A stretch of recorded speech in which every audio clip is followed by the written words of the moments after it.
Hello, everyone. This is Warhawk Beyond 2040, and welcome to the first edition of a brand new review series where we are going to be talking about Obi-Wan Kenobi Season 1. And I am joined with two of the finest gentlemen I know and two of the best YouTubers of all time, the one and only, the wrestling guru himself, the holiday Christopher Mace, and the badass himself, Rex the Boss 11. Gentlemen, how are we both doing? I'm hanging in there, like I said, just getting back in the game with YouTube, but we'll talk about that towards the end of the video where they can find all the new content for the holiday coming up. Awesome. How you doing, brother? Hi, I'm Gordon. Hey guys, how's it going? Let's talk about Obi-Wan Kenobi episode 1. All right, wicked. So before we get started about talking about the first episode of Obi-Wan, we're just going to have a quick little chat about our first thoughts and impressions of the show. So Holiday, we'll start with you first. You're the special guest on here. What was your thoughts and opinions on Obi-Wan Kenobi Season 1? I think it was really well done. I like how it took off from 10 years after the events of Revenge of the Sith. I think they did a really well job with it. I think they made up for everybody complaining about the actor who plays Darth Vader and everything like that. How he made up for his performance in this show by far and none. He made up for it. All the criticism he got over the years of how his performance was in the prequel to Star Wars, and like I said, this show is a very interesting story explaining what happened to Obi-Wan 10 years after the fact of what happened at Revenge of the Sith. And I like how I just pretty much like how the story, how this is his redemption story. This is his redemption arc because he feels nothing but guilt for what happened to Anakin. He blames himself. He only blames himself for everything that happened. He doesn't look at it that Anakin did all that. He putting all the blame on himself for everything that happened. Yeah, definitely, I agree. Rex, what did you think of Obi-Wan Kenobi Season 1? Yeah, to be honest, I thought it was pretty decent. I mean, I've never been a huge fan of the Star Wars universe. You know, surprisingly to some people maybe listening, I've never really got into the movies or anything like that. The best part of the Star Wars franchise is the lightsabers, as far as I was concerned. Yeah. Because I watched the Mandalorian Season 2, and I was quite entertained by that. I did think, you know what, I'm going to give this an opportunity. I'm going to see what this is all about. I've heard about this Obi-Wan Kenobi guy before. And to be perfectly honest, I was really entertained with what I've seen. And I was really impressed. And I know that they've got this Andor series coming out soon. Yeah, so obviously that's right. They've finally managed to pique my interest. After all these years, Star Wars has finally managed to sort of pique my interest. So, yeah, I mean, the franchise itself is what it is. But this Obi-Wan Kenobi character, I was highly entertained by who he was, his skills. You know, there were little bits of it that I thought were a little bit convoluted. We'll get to that. But yeah, I thought this was great. I thought this was a good way of showing who Obi-Wan Kenobi was, especially to somebody like myself who isn't the biggest fan of Star Wars. You know, it was a great way to see exactly what this character was portrayed as. Absolutely, I agree. I think for me, my thoughts and impressions on Obi-Wan Kenobi, I was quite surprised because, you know, I fully expected them to give him his own solo movie. But I thought the way they did it by spreading his story arc out on 6 episodes was very well done.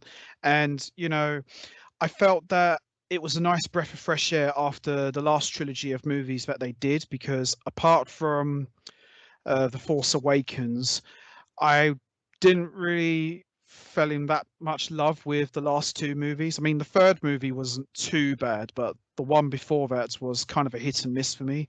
So, you know, having this series set like 10 years after Revenge of the Sith was a breath of fresh air, and it was very well done. Ewan McGregor, you know, not my most favorite of actors, but I thought he put on a fine performance in this series. And I'm a fan of Star Wars to a point. I mean, I'm not a hardcore geek like some other people out there, but I really enjoyed this show. You know, this was really well paced, and it really got me hooked from start to finish. Really, I thought it was a really good show, and I thought the way they, like Holiday said, the whole redemption story arc was superbly executed, I thought. So with that all said, we're going to start by doing a audio watch-along commentary for the first episode of Obi-Wan Kenobi. And this episode doesn't actually have any title. In fact, none of the episodes do. They just simply call it Part 1, 2, 3, 4, 5, and 6. So we're going to start with the first episode, which is called Part 1. So ready when you are, guys. All right, ready. Okay. You ready, Rex? Yeah, I'm ready. I'm ready now. I'm ready. Okay, wicked. Okay, on 3, 1, 2, 3. So there we go. So we get the classic long time ago in a galaxy far, far away. It's actually quite a good opening here. Well, they stuck with the classics of how they do every movie. They always explain the story of the synopsis of what's going to be going on, so you can understand where time frame we're in right now. Yeah, I love how they go back to episode 1, The Phantom Menace, which is really the one that kicked all of this off, really, as far as like the order of these movies going. You know, it makes me wonder when I watch this series how much of George Lucas' influence was on this series, because I feel like what lacked in the other movies was the fact that I don't think George Lucas was very much involved in the other movies. But this feels more like a George Lucas had a lot of hands-on in this. Maybe I'm wrong, but just the way it was told, it makes me feel like George Lucas was involved in a lot more of this show. Yeah, you can definitely feel George Lucas's influence throughout this series. And I like how you see like Obi-Wan being from like a young apprentice to becoming, like a master Jedi himself in his own right. And you see Anakin growing up as well. So this is just like more or less like a recap of the first 3 episodes. Yeah, this is quite a good opening. Can I just say at the start of this that I was ready to turn off because it was so based around the old Star Wars movies. I was worried. I was worried sick at this point that it was going to be the same old stuff that I didn't like. So I was a bit concerned seeing all this flashbacks and all this Boba Fett stuff, all this stuff from the past and stuff. It's like, yo, I didn't really like Star Wars when this was on, but as soon as the actual episode itself starts, you can almost tell from the off that you're going to get something good. Yeah, I mean, with the whole recap of the first 3 episodes, I think it's kind of important that they, kind of went there, because this is more or less like for people who may not be fully familiar with Obi-Wan Kenobi and his connection to, Darth Vader. So I think it was kind of important that they did this.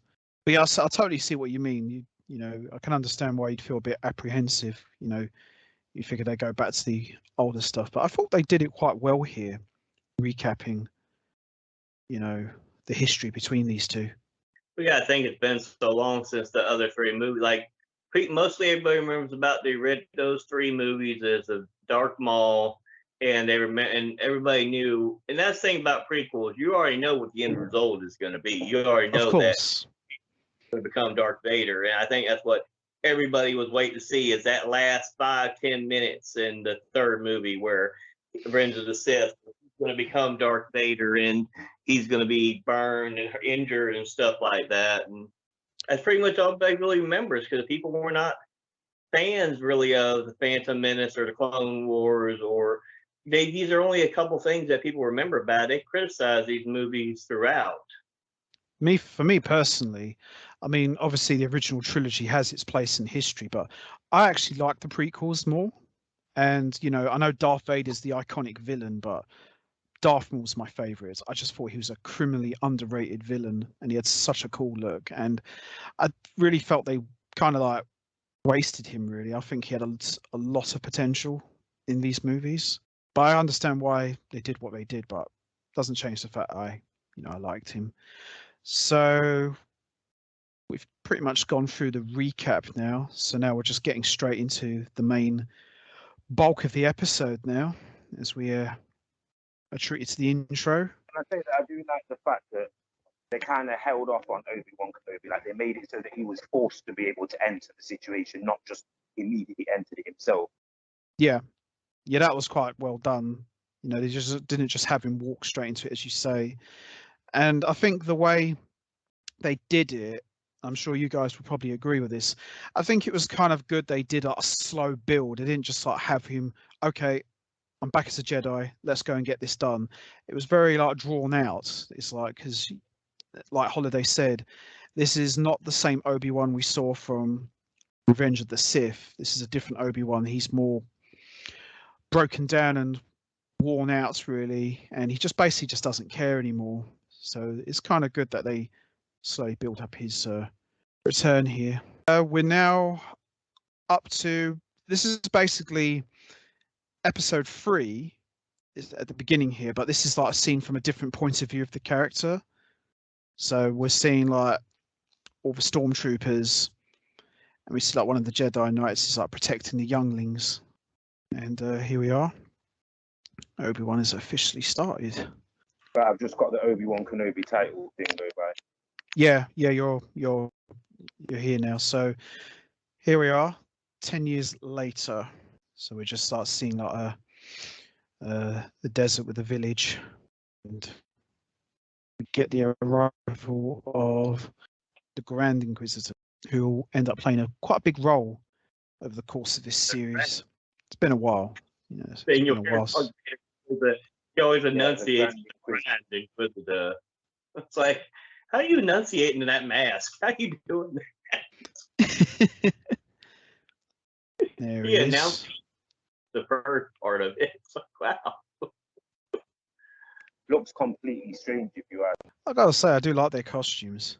Yeah, I agree. Yeah. The outfits people in this, they look like they're proper Star Wars style type of outfits. Yeah, definitely. I have to say, with Star Wars, they do have an awesome wardrobe, especially for like the Jedis. No, you know, they've really got a cool wardrobe. Even the bad guys as well. They always got awesome wardrobes. I love how the main guy just walks right in front. Yeah, this guy's clearly in charge.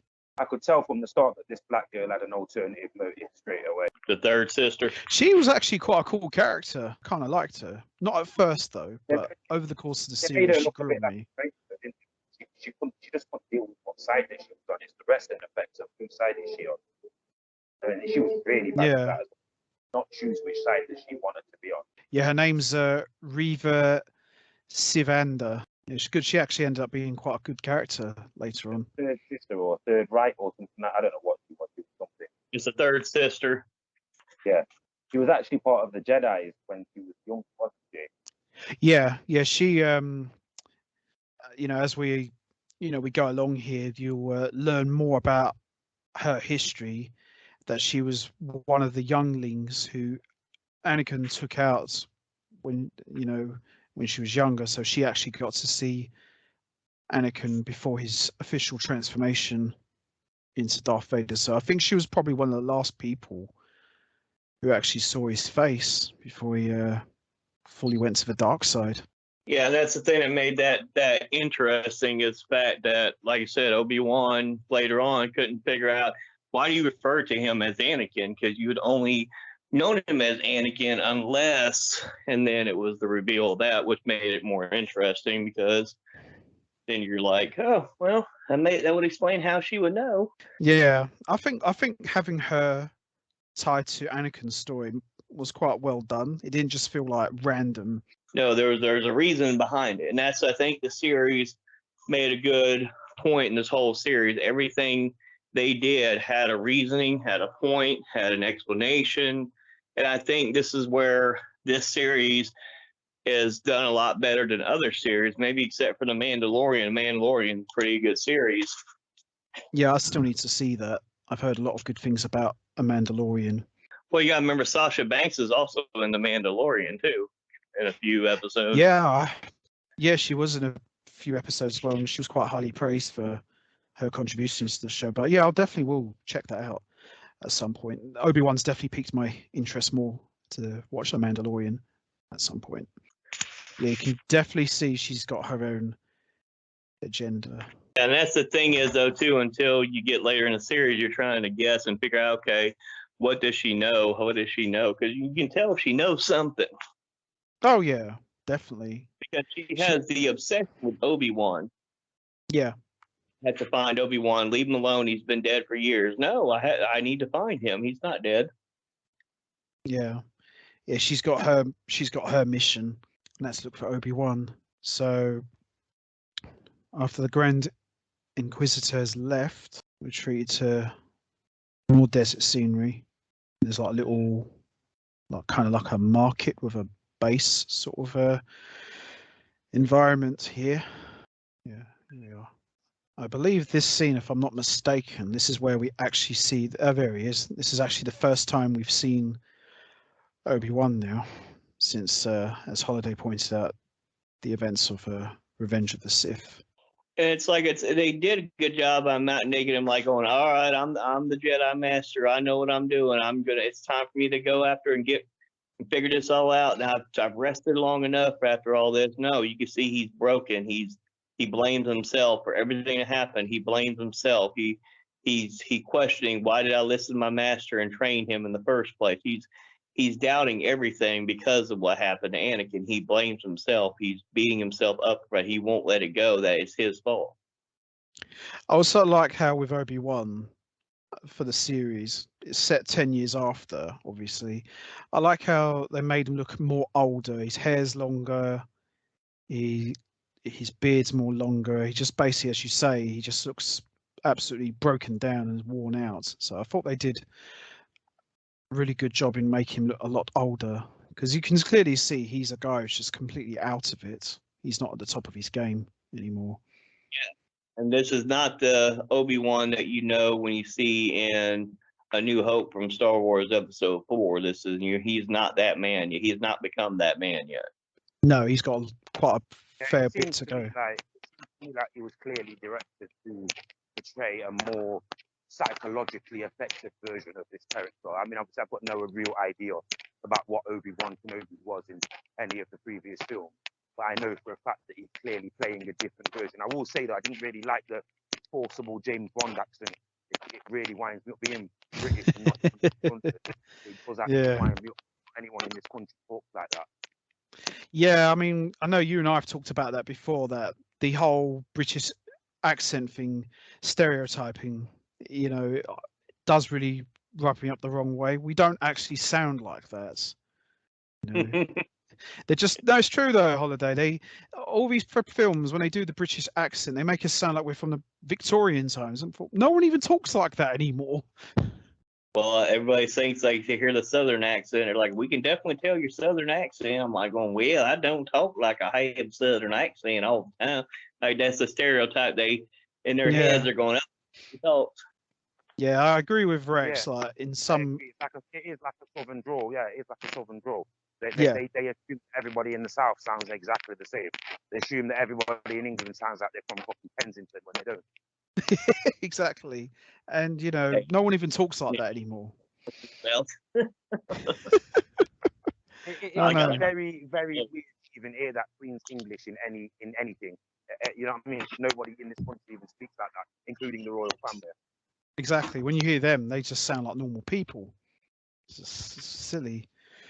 So this is essentially Obi-Wan's underground cabin, I guess. This is kind of where he's been hiding out really since the end of Revenge of the Sith. And like you guys say, this is a very different Obi-Wan to the one we saw 10 years earlier. So he's just basically just living as like kind of like a semi-recluse.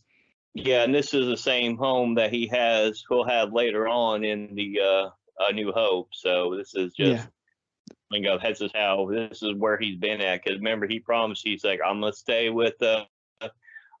here and watch over Luke, because that's where, remember at the end of the movie, that's where when they separated Princess Leia and Luke, this is how they separated them, by making sure they went separate ways. And he told at the end of the movie, he goes, I'm gonna stay here and guide and watch over the boy. Yeah. Even then, he was afraid that Anakin would figure out that his kids were alive, because as far as Anakin knows, and Darth Vader knows, that his kids are dead. Well, that's what he's been led to believe. Well, this is something I'm going to say the series did not do good. It's the only thing I can say the series didn't do good, is they didn't leave it where Darth Vader figured out, like when he was chasing after Princess Leia and whatnot, that they didn't figure out, like, wait a minute, you feel like something I would know. And then it clicks in his head, wait a minute, Padawan had the kids, my kids lived. Yeah, I mean, deal because he knew it in the other movies that his children were alive, but how in this series was the perfect way to go, well, this is how he figured out his children were alive. And they didn't do that. They didn't pull that trigger unless they're going to do another season where he figures it out later. But they didn't pull the trigger with that and have him figure out, hey, my kids are alive. I sense them. They're alive. They feel the same as Padme did. yeah, I mean, that's a bit of discontinuity on their part. You know, they should definitely agree with you on that. They should have at least like referenced that, but they didn't. They just kind of conveniently left that part out. Bit bad on their side, I think. This is good here. This is like Obi-Wan's essentially having nightmares about his past, specifically with Anakin. Yeah, it's like he has their version of PTSD. He is having all these dreams and nightmares about this happening. If they're playing in his head, he can't figure out what he could have done differently. Yeah. Well, it's almost like he's, like Rex said, it's almost like, he's much more like, this is more of a psychological version of Obi-Wan. He's buried the past, essentially, but the past hasn't buried him. He's still flashing back to those events of what's happened. I didn't really even know who Obi-Wan Kenobi actually was in this series until it was made quite clear, because I thought it was somebody else. And then I was like, oh, this is Obi-Wan Kenobi. Clearly trying to pretend to be somebody else, you know what I mean? Like, even he's obviously got a different name now or whatever. What is he using? Ben? Is it Ben? Yeah. Yeah, that's his normal name, is Ben. Obviously, as far as I was concerned, I wasn't too sure who this guy was, but by the end of the episode, I get the idea of this guy's got a lot that he knows that he could probably help with, but he's not helping with it, or he doesn't want to, get to. But obviously, like they say, they will put anybody but the force of the Jedi and all that, so they will come out and they'll always try to take people from their homes and all that type of stuff. He obviously doesn't want to be the reason behind the torture, etc. So here we are, is Obi-Wan is scouting Luke's home. And this is essentially Obi-Wan's just checking on the family who are looking after Luke Skywalker, or young Luke Skywalker, that is. So he's just more or less like keeping an eye on him, making sure he's safe. So is Luke his son then, or no? Because Luke's obviously Darth Vader's son, isn't he? Yeah, Luke Skywalker is essentially been taken in by a family, as Holiday pointed out earlier, that Princess Leia and Luke Skywalker, when they were babies, were separated at the end of episode 3 so that the Emperor wouldn't detect their presence. And Darth Vader was led to believe that, both his kids are dead. So, yeah, the boy you see here is Luke Skywalker with this family. Princess Leia had, she had quite an important role in this series, more so than Luke Skywalker. I mean, Luke Skywalker, although he is in this series, he didn't really have much of a big part. Princess Leia had much more. I remember it being in it, but that just being referred to as, one of these Jedi children.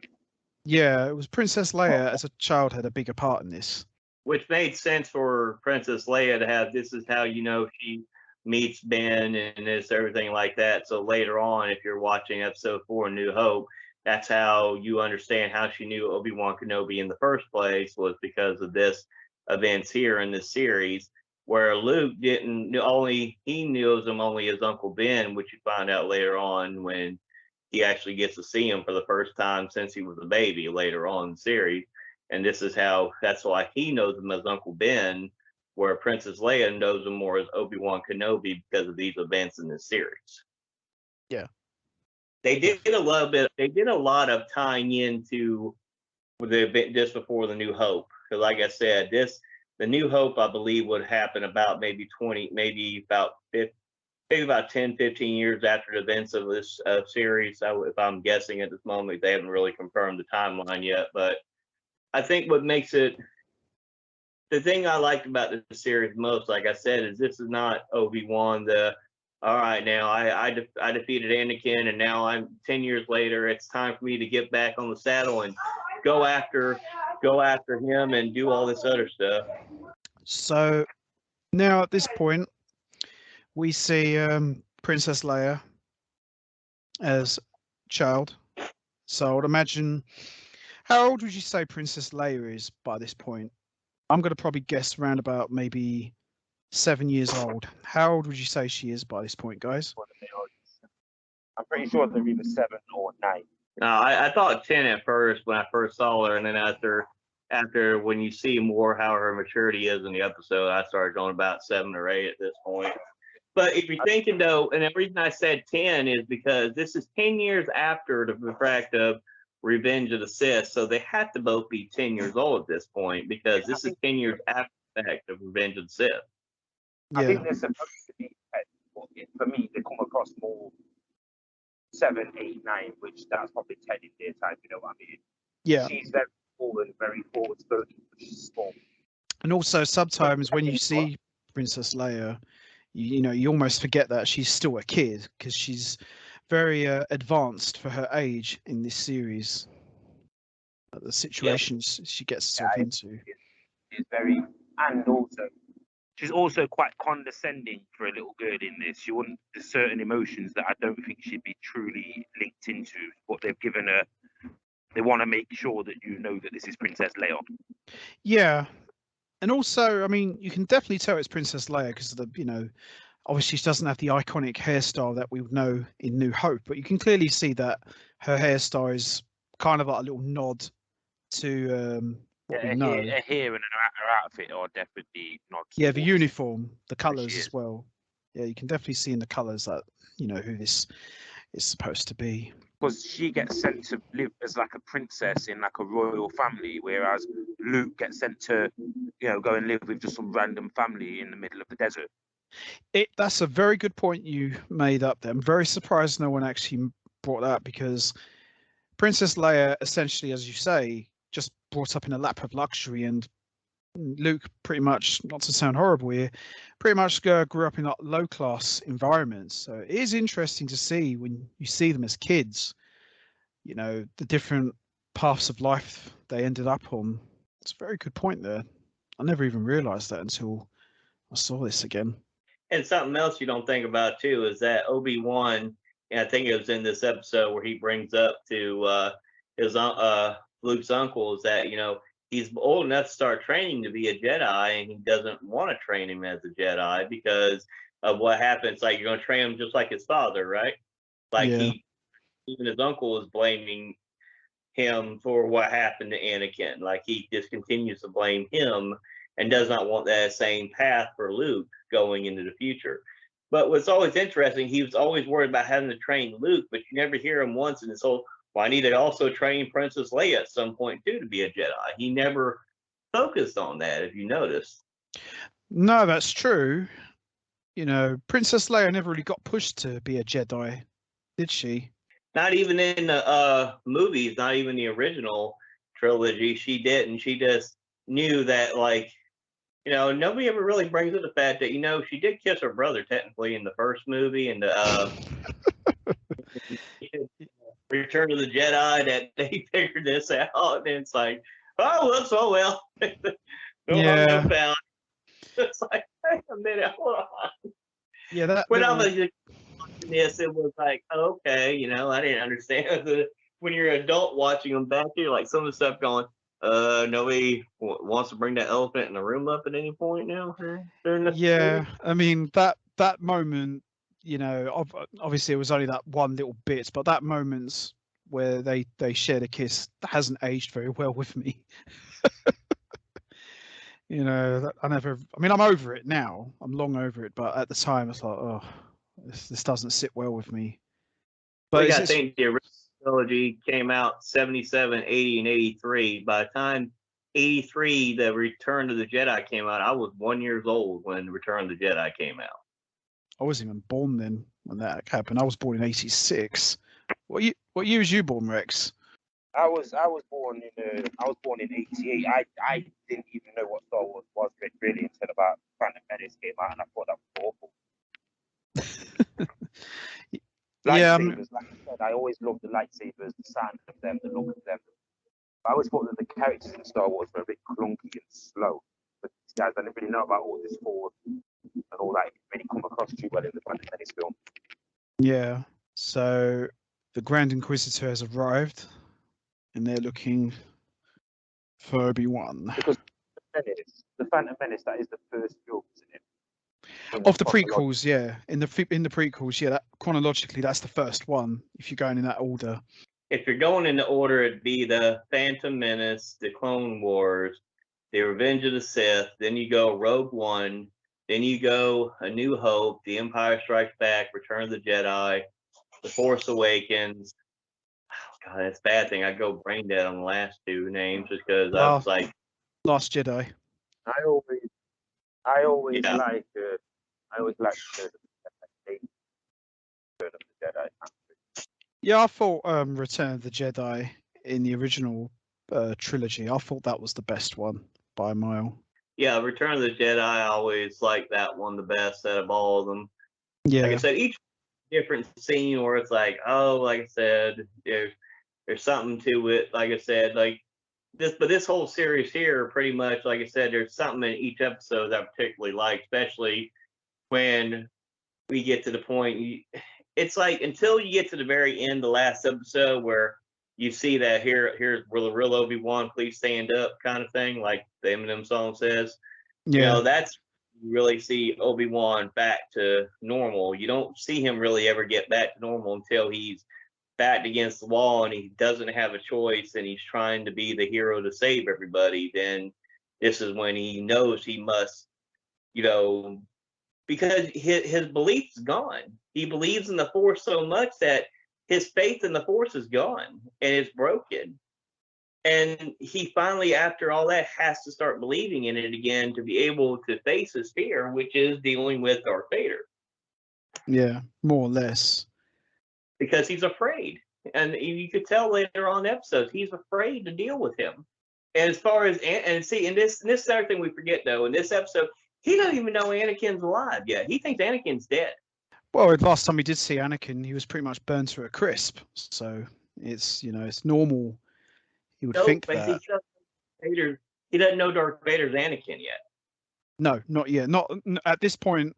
We're like the first episode in. He doesn't even know Anakin's become Darth Vader at all. No, that's something. I didn't know that he only just finds out Anakin is Darth Vader. I didn't know that. That was quite interesting, to be honest. Already some problems there within the old camp. Yeah, you can clearly see here that she's going to have a big. I don't really get this. Yeah, I don't get it. Yeah, at this point, there's still, well, they've more or less given up the search looking for Obi-Wan. Well, the Grand Inquisitor, like I said, doesn't believe in him even going, even his third sister, even looking for Obi-Wan. She said there's no point. He's not alive. Yeah. She keeps doubting him and telling him, no, he's alive. And she's like, no, she's not. Well, we're 33 minutes into this episode, and so far it's been, you know, it's been really good. A little bit slow, but it's been really good so far. Well, it's different if it's slow. If it's slow and it's building the story, then it's slow. Then you're not progressing the story in any way. And this is where the show, I think, had a perfect timing of it's progressing very slowly. It's going at the pace that it needs to go into, because it's not like it's like some series where they had 8 or 10 episodes to fill time. They knew exactly what story they wanted to tell. They went with the story. They condensed it into 6 episodes, made it a mini-series, and they went with it. Yeah. Like I said, the only criticism I had was the reveal that Darth Vader figures out his kids are still alive, because he didn't figure that out in the whole series. So I'm thinking if they come back, because I would like to see them come back with Obi-Wan season 2 and see where else they could go from here and figure out what else to do, because there's so much more they could tell with the story. I think with the success of Obi-Wan season 1, I think there is a strong chance that, you know, season 2 is definitely on the cards for sure. I definitely would like to see season 2. I still think there's a lot of more ground and story to cover and tell. So I definitely would welcome a season 2 if they, they decide to do it. Right. Yeah, you definitely want them to go and tell, because the way they ended it made it interesting. They left it open. They didn't close the door completely. They left it open to come back and do another season. Oh yeah, absolutely. Yeah, definitely. But yeah, I'm looking forward to seeing the season 2 of this, see what they bring to the table, really. Oh, absolutely. I think for season 2, if they decide to do it, I think they should make it 8 episodes this time. You've also got to remember that they're clearly leading up to a Skywalker or Princess Leia series or a joint series between the two of them. So they're Oh yeah, definitely. I can definitely see that. Maybe a young Skywalker episode. Well, like Luke Skywalker's like first year or something. Yeah, but I think you'd have to be able to kind of explain that, because if you remember, like Princess Leia and Luke Skywalker never met each other until A New Hope. That's right. So how would you explain? It's sort of like we talked about in the prequel. Like I said, how did blah blah blah C-3PO and R2-D2 not tell Luke later on, hey, your father's alive and he's Anakin and he's Darth Vader? Oh, they wiped their memory. They solved that problem. Well, we wipe the droid's memory. We can't have them remember anything. Wipe their memory. No, I don't like it when they do things like that. It's very annoying. In the third movie, to at least explain it, at least because you always thought that when you watched the prequels, well, why didn't they just go and tell him, hey, Luke, this is your father. He's Darth Vader now. Hey, Dad. It's because mainly the whole Star Wars franchise has been built around that Luke, I am your father. Yeah, it's a very iconic line. Can't really retcon that now at any point, can you? You have to really start the series sort of centers on all of that. Yeah. Yeah. Now, clearly, at this point, obviously, Princess Leia is still a child, and she has how should we say, a sneaky side, sneaking off and doing her own thing. So they're clearly setting, up Princess Leia's story arc. Yeah. She doesn't like authority. She's gonna be independent and do what she wants. That backfires. No, I'm just saying that. Well, going forward, My kids need to listen to their parents sometimes. Because look what happens. Yeah, I do like. I think with Princess Leia, I remember when I first watched this, I thought I'm seriously not going to like, the kid version of Princess Leia. She's going to end up being very annoying, but she actually turned out to be quite a good character later on, especially when you see her in the next couple of episodes. I quite liked what they did with her. There's a good plot development with her throughout the series, six episodes. The only thing I didn't like is like there was a couple of moments where it felt like you have to give her something to do, so let's just give her something. I didn't like that. Yeah, I know what you mean. I felt like that initially, but I thought they fleshed it out quite well. She just needed to be the most like a diamond. Play the diamond. She's the most big protective thing. She needs to be protected. Yeah, that's what she should just play the diamond in the program. But they obviously wanted her to show that she had those skills.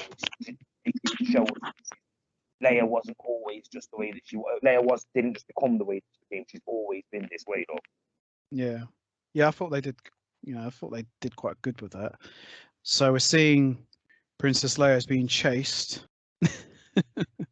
Yeah, and like I said, this is all like that master plan of the third sister trying to lure Obi-Wan Kenobi out. Yeah, that's what it's all about. And like I said, this is more of a, it's like when you realize it later, you're like going, well, how would the third sister know that she needs to go after Princess Leia to try to draw him out if he's still alive? How would she know to do that? And then you figure it out. I think it was episode 3 when you figure it out. Or it might have been episode 2. I can't remember off the top of my head. Just wanted to get this quickly out there. Out of the prequels, the weakest of the 3, I always thought was Attack of the Clones. I thought that was the weakest. I didn't like that one much. Yeah, I agree with that, because at least the first one you had. Yeah, I mean, I quite enjoyed The Phantom Menace, but Attack of the Clones was just so weak. I mean, it had some good moments, don't get me wrong, but the dialogue, especially with Hayden Christensen and Natalie Portman, was just so wooden and stiff. It was just not that good. Really didn't enjoy that one. I think the only person who saved that movie for me was Christopher Lee. I thought he was really good in that film, but yeah, Attack of the Clones was definitely the weakest of the three, if I'm honest. Well, Samuel L. Jackson always saves any movie too. He's in there somehow. Oh, absolutely. Oh, you can always rely on Samuel Jackson. He owns every film he's in. He's the man. Any role he plays, he's a bad mother. Shut your mouth. Absolutely, definitely. I know they would have liked to have seen him in Obi-Wan. I know, but he got killed off. But it would have been nice to see him in a flashback, not just a recap. I mean, I think you hear his voice in one of the episodes when Obi-Wan is finally realizing he has to rely on the Force and stuff like that. He's having an epiphany that because it's like this is a broken man that he feels the Force betrayed him, that everything betrayed him because they were wrong about Anakin, and it's in human nature. You could be wrong about an individual, and he just he blames himself for being completely wrong and everything Anakin did, not thinking, well, the Emperor was, pulling the strings too, saying, no, I can teach you this, I can do this, like a puppet with the strings. He was controlling the strings on Anakin, finally got him to turn. Yeah, no, I agree. Sorry, just tell me, which film was Samuel L. Jackson in? Samuel Jackson was in all three of the prequels. So he came in at the Phantom Menace then? Yeah, he only had a small part though. He had a bigger part in number 2, and he had a very big part in the third one, in the first half. But yeah, he was in all three. And here's another thing they didn't reference in Obi-Wan. They didn't even reference Yoda at all, because Yoda would still be alive during 10 years after the fact. They didn't even. He would have. Yeah, he would still be. Try to say, well, maybe I should go see if I can feel Yoda. Maybe I could get Yoda to help me. That might have been something they could have had a small part, or he tried to communicate with Yoda or somehow, and Yoda tells him, I'm done with the Force as well because of what happened. And because, like I said, Yoda doesn't come back until A New Hope. Not A New Hope, The Empire Strikes Back. Yeah. So Princess Leia's foster parent has essentially come to Obi-Wan for help after Princess Leia has been kidnapped. Now, it's like you guys say, that this is an Obi-Wan who's completely broken down, worn out, and not at the top of his game. And he doesn't care either. Right.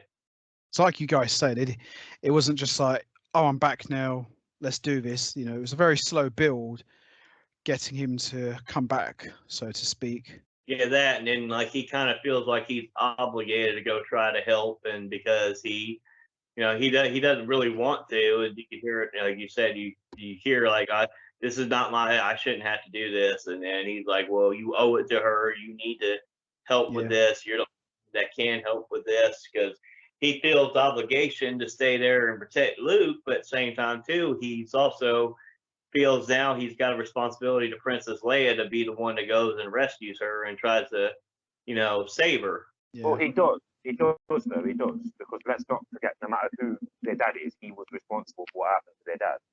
Absolutely. He knew that the guy was corrupted by the doctor. He knew what was happening, so it's his responsibility. If he cares about those children, that's what he's got to do. I think that's what he's needed more than anything. It's the pressure of the fact that he knows what he's taking on board. Yeah. Bearing in mind that he's probably a Jedi that's chosen in his life not to have children himself and stuff like that. I don't know if he has any children or anything like that, but he's obviously made choices in his own life, and here he is now, poised with this situation where he has to protect these two youngsters, but he is also responsible for why they are in the position that they're in. Right. Definitely. I agree. So we are now 46 minutes into the first episode. We see Obi-Wan starts digging. Yeah, because he buried his lightsabers. He was trying to bury his past. He didn't want to be a Jedi anymore. Obviously, you could see by this episode where he's actually working for a living. He's taking a little bit extra stuff for food, so he has food because they don't pay him worth of crap. You can tell the other how much they pay him I think we all argue about that now today in 2022. But hey, it's a different story. Yeah, true. And there it is. Oh, love it.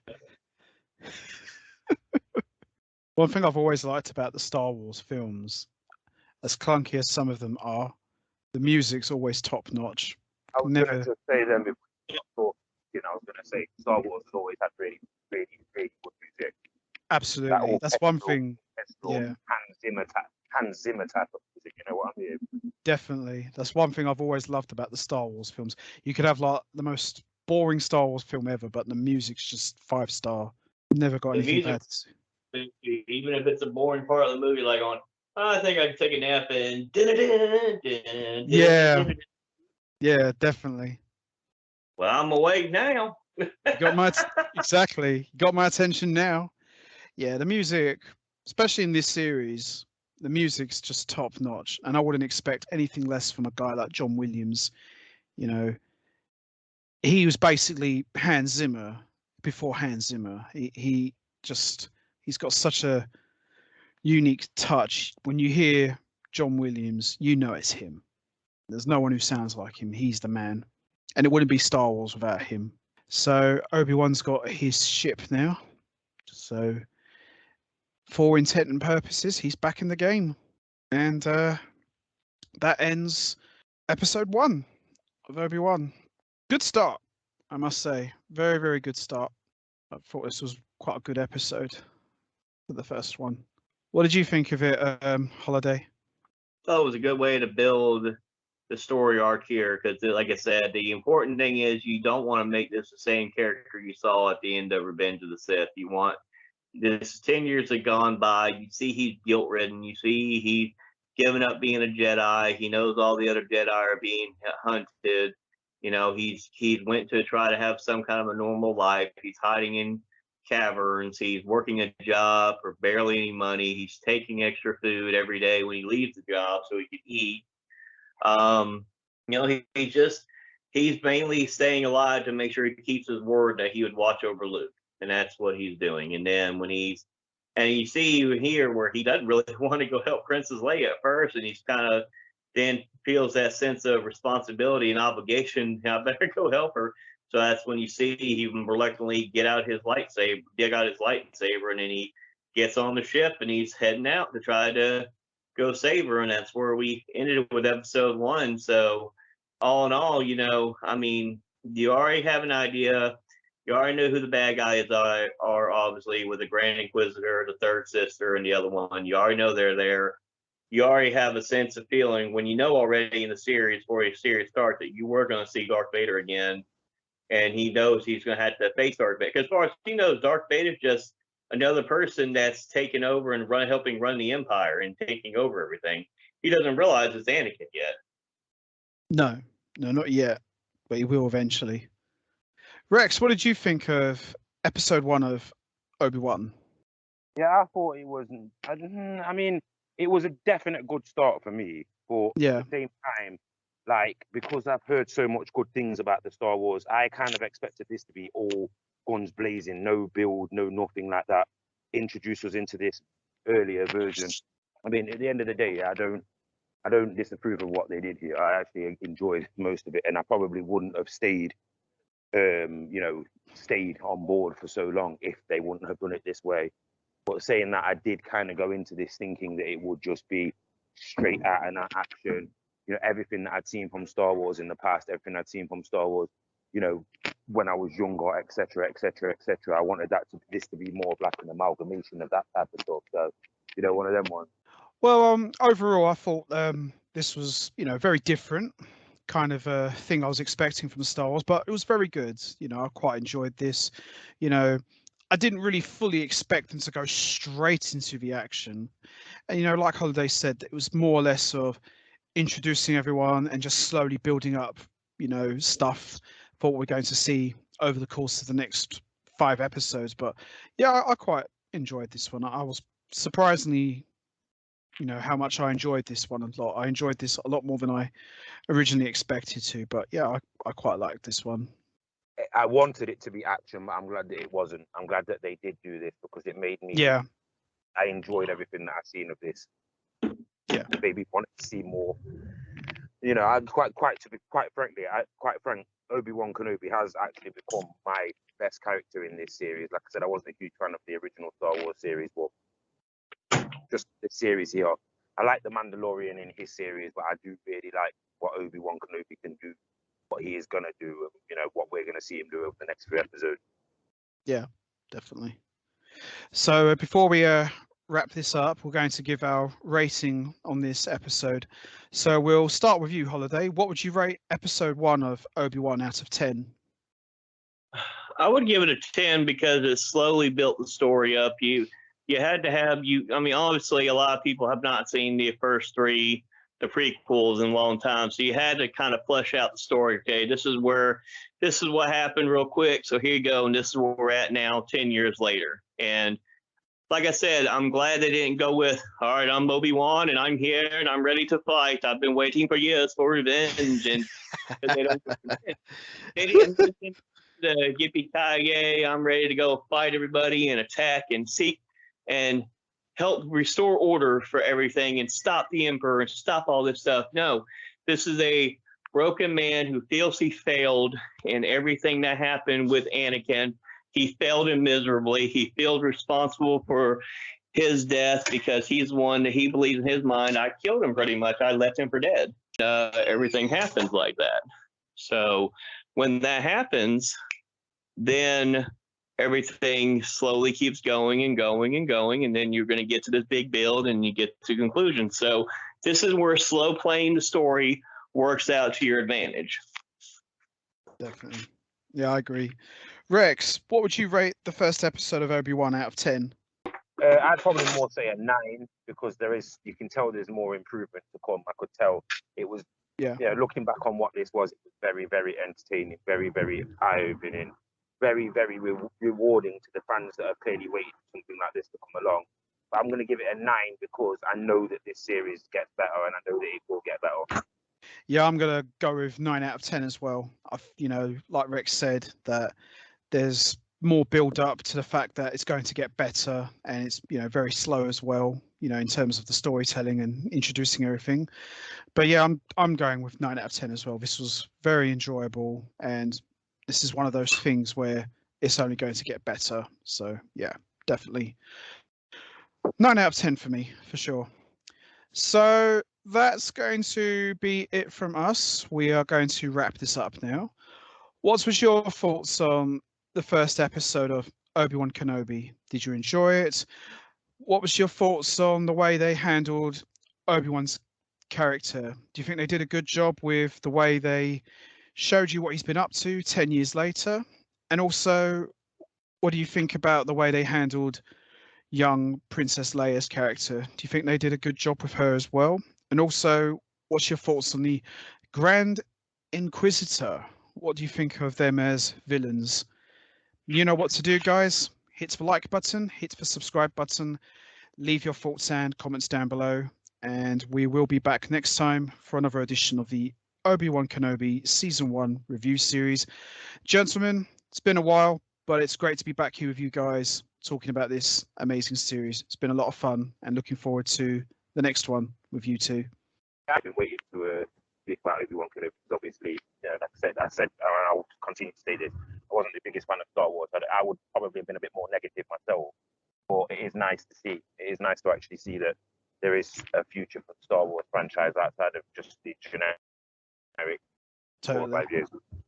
Like I said, if you haven't seen this show yet, I definitely would get an eye out for it and definitely give it a watch. It's 6 episodes and, you can watch it at your own pace and you can go from there. I definitely would recommend checking out this show. Me too. Definitely recommend this show. So until next time, take care, everybody, and stay safe. And once again, as always, much appreciated. Thanks for listening. Guys, pleasure as always. Peace out, guys. Peace out. Take care.